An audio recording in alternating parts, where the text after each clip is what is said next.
everyone, it's Rachel. Welcome back to my channel, and today I'm here with one of my most customized American Girl dolls, Aspen, and that is because I wanted to go over little tips and tricks that I have on ways that you can customize your American Girl doll to make them look a bit more unique and also stand out. So I'm going to be sharing two different ways. There's a permanent way and also a non-permanent way. So if you are a collector and you don't really feel comfortable sort of damaging your dolls in any way, I will also be giving you some great alternatives that you can use for that. Or if you just want to change your dolls up completely like I have done here with Aspen, I will also be giving permanent ways on how you can sort of alter your American Girl dolls that are super simple and super easy to do. So yeah, without further ado, let's just jump right on into the video. So the first tip that I have that is actually super simple, involves no customizing whatsoever, and that is just finding a unique way to dress your dolls. One thing that I really like to use is Pinterest and also finding some styles on Instagram. I also like to create little aesthetic Pinterest boards. I'll have my Pinterest link down below in my link tree, and I have a board called the Girls of Mapleview Crescent. It has to do with my Instagram, but there I have little aesthetic mood boards for all my American Girl dolls and their personalities, and what I like to do is kind of pick out a sort of clothing style that I think suits them the best. I know when I'm scrolling through Instagram, I can easily pick out whose account is whose just by the way that their dolls are dressed. And I feel like it's a super simple and non-permanent way to dress your dolls. Aspen here, I feel like goes for more of like a quote granola girl aesthetic, which is very like mountainy and hiking. However, in the summer, I do give her a more girly and sort of spring vibes, as well as a mixture of Visco girl from time to time. It can just be a lot of fun to sort of find a clothing style that you also really enjoy for your dolls and kind of creating personalities from there. And that's just how I know and how I can notice other people's dolls too. It is based on literally how you dress them. The next thing that I do to customize my American Girl dolls is, I sadly don't have a video for it, but I will link a good tutorial down below for you guys to follow if you do decide to do this, and that is wig swapping. I feel like I have like completely transformed some of my dolls and make them look completely different. Aspen here is an Isabel Palmer doll, and I feel like with this brown Joss wig, she looks totally different, and it's something that I really like to do, especially with dolls that I'm having trouble connecting with, or I just want to have some sort of change to them. Aspen is one of my favorite dolls, so obviously I wasn't disconnecting with her, but I'm just getting kind of tired of the blonde hair, and I just wanted to switch it up a bit. I wanted to see what she kind of looked like with different wigs, and so Aspen is usually like my test dummy when it comes to wig swapping and trying on new wigs for dolls. But yeah, I feel like it completely transforms how an American Girl doll looks, and you can completely make like a brand new doll just by changing up their wigs. So it is one of my favorite forms of customization. I have literally an entire Converse box full of doll wigs that I like to use, and I will always swap out. My favorite shop to get wigs from if I don't want to take a wig off of one of my other American Girl dolls is Dallas Doll Co. I find her wigs are similar to American Girl, but they have a lot more thickness to them and are also low-key a bit better quality than the American Girl wigs, I'm not gonna lie. But I just really like the thickness of the Dallas Doll Co wigs because I can still style my doll's hair in like braids and things like that. Or I find past wig companies are mainly just for display dolls, and their wigs are super duper thick and are very hard to style. Like I put my doll's hair in a ponytail and she falls backwards sort of thing. But with Dallas Doll Co wigs, I don't have that problem. And so it's kind of fun to just switch up the wigs around. I feel like you can make your dolls look completely different. And although it is kind of permanent, I mean, you can always put the old wig back on the doll, but you are permanently damaging the doll, I guess you could say. But yeah, it's still one of my favorite forms of doll customization. The next customization tip that I have is one that I actually did a tutorial for on my Instagram a while back, and that is permanent and non-permanent freckles. This one actually has done really well on my Instagram story, and a lot of people really enjoyed it, so I decided I'm going to share it on here. Both versions are actually removable, but one is more washable than the other one. So we're going to do the more permanent version first, and that is with some brown acrylic paint. Keep in mind, the acrylic paint that you use does depend on your doll's skin tone. For light skin tones, I just use a regular brown acrylic paint. However, if you're using darker skin tones, especially more like Addie and number 80s, you are wanting to use a lot darker paint for them. But for this tutorial, I just used Parker as an example. And so basically, you can water the paint down if you wish. However, I chose not to, but I just dipped the paintbrush in paint and then started to poke little dots across Parker's nose. Be very careful as to not getting it too close to the blush if you do plan on taking these freckles off in the future, because in order to take the acrylic paint off, you will have to use a magic eraser, and you obviously don't want to take off their cheek paint while you are taking off the freckles if you choose to do so. I don't really mind giving Parker some new face paint, so I kind of just place the dots randomly across his nose. And then all you do is that you take your finger and you're just very lightly dab across the bridge of their nose with the paint, and the more that you dab, the more that the paint will start to set into their vinyl and kind of make a more softer freckled look. I recommend using kind of like a light pressure at first so you're not dragging the paint across their face, but the more that you press your fingers across the bridge of their nose and their cheeks, the lighter that the freckles will get. For the non-permanent way, you're basically just going to do the exact same technique, but with a Crayola washable marker. Again, the sort of shade of brown that you're using will depend on the doll's skin tone. For Parker, I just use sort of medium tan color, and I drew some dots across his nose, and then again, I just dabbed it across his cheek and the bridge of his nose.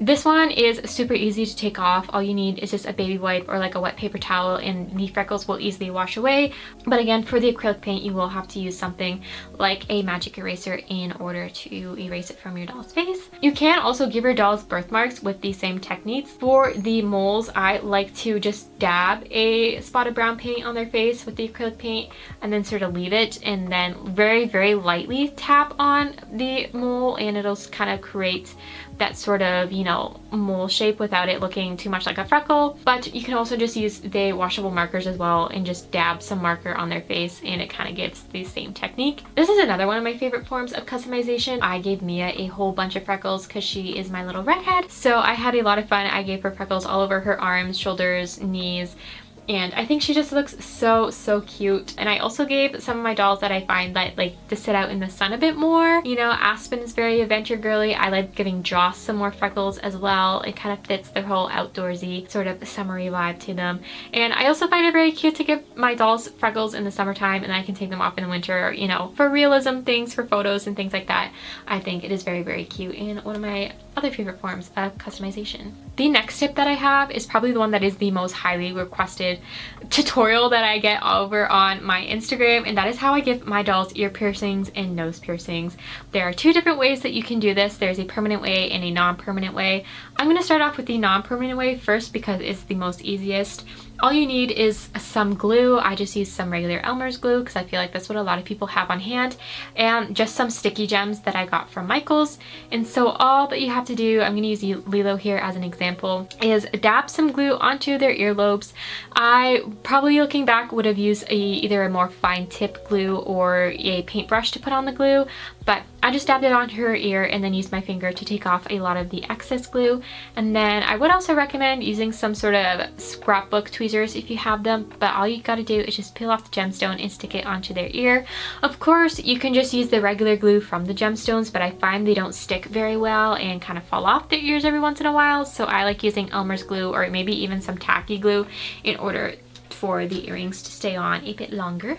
And now for the most permanent way, and what you're going to need is a push pin, the smallest size jump rings that you can get at Michael's. I highly recommend using the smallest size because I tried using the second smallest and it was a task to try and put these jump rings in their ears. So definitely use the smallest size, and you will also need some jewelry pliers.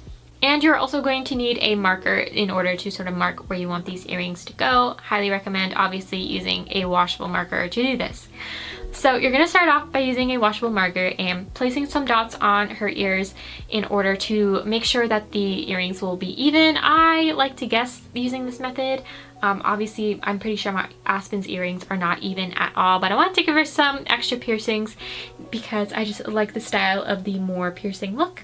And so once I've drawn on the dots, you're going to use a push pin and use all of the strength that you have and push the push pin in to her ear. If you are doing this as a child, make sure you have your parents' permission before doing this, pretty please. And also maybe have some adult supervision, as it is quite tough to get the push pin into the doll's ear.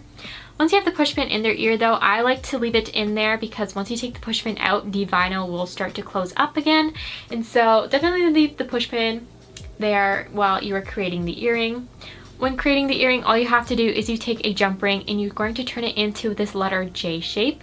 So what we're going to do is kind of create the illusion that they're hoop earrings, kind of similar to Addie and Josefina's. Once you've turned the jump ring into a letter J shape, what you're going to do is you're going to take the push pin out and then quickly put the jump ring into her ear and use the jewelry pliers to sort of feed it into the little puncture hole that we made. And this will help sort of add the earring into her ear. I find it's very tough to use it with your fingers, especially with small jump rings, because the jump ring can bend and it's not very fun.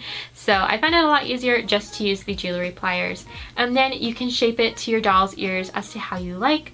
Obviously, the smaller the letter J, the smaller the earring, and then the bigger the letter J, the bigger the earring. As for cartilage piercings and nose piercings, you're literally just going to do the exact same technique. I used to actually poke the push pin all the way through to the other side of my doll's ear when doing cartilage piercings and wrapping the jump ring that way. You can still do that, but I actually damage a lot of my doll's ears by having the push pin rip from their ear, so definitely don't do that. Just stick the push pin straight into their head in sort of the cartilage piercing area, and then do the exact same technique with creating a letter J with the jump ring. As for the nose rings, they are super simple. We're just doing the exact same technique. Really create a letter J with the jump ring, and then you're going to push the push pin up their nostril and leave it there, shape the jump ring, and then you can put the jump ring in either as a septum piercing, or you can shape it so that it wraps around their nose to look like a nose ring. So yeah, that is how I do my doll's piercings. It's super easy. It is kind of frustrating once you are starting off, especially with trying to make the jump rings the same shapes, but I promise it's super easy once you get the hang of it, and also extremely addicting. I have so many dolls with nose rings and ear piercings now. It's kind of ridiculous, but yeah. So that is it for today's video. I really hope you guys enjoyed, and I kind of helped answer the whole how I pierce my doll's ears question, if that is one that you've been curious for quite a while.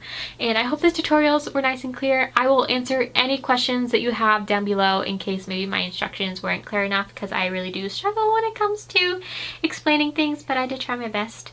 If you guys did enjoy today's video, be sure to give this video a thumbs up so it can help recommend this video to other people who might enjoy. And if you haven't already, be sure to click the subscribe button and turn on the notification bell so you know when I post my next video. I love you all so much, and I will see you all next time. Bye!